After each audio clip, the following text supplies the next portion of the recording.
Hey, what's up guys? In this video, I will be showcasing you how to use the center stage camera on your iPhone, specifically the iPhone 17, 17 Pro, Pro Max and the iPhone 17 Air, as this is the new feature on the newer iPhone. So let's show you how to do this. So the first thing which you are going to do is to go ahead and open up your camera app. So I'm going to be going ahead and opening up the camera app here. Now, once you have opened up the camera app, you are going to be in your photos and then you want to switch over to the front camera as that's where your center stage camera is at.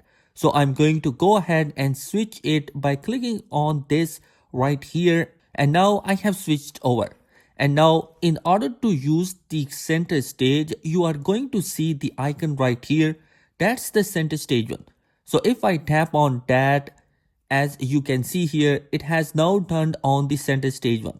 Now I can also change the zoom setting here by clicking the arrow next to it. And then I can switch it back and forth between it. So that's how you can use the center stage camera. It's also up here. You can tap over here in order to do a couple of settings here.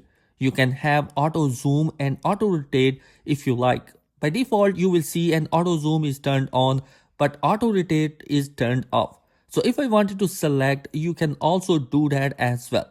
So that way it will automatically do the rotate and auto zoom with it. And then you can go ahead and click on that again, and then you can turn it on or off as you like, just like that. So that's how you can use the center stage camera on your iPhone 17 series. I hope this video will be helpful for you. If you have any question or query, do let me know in the comment section below. Thanks for watching. Be sure to subscribe because some amazing content is planned for next year. Peace.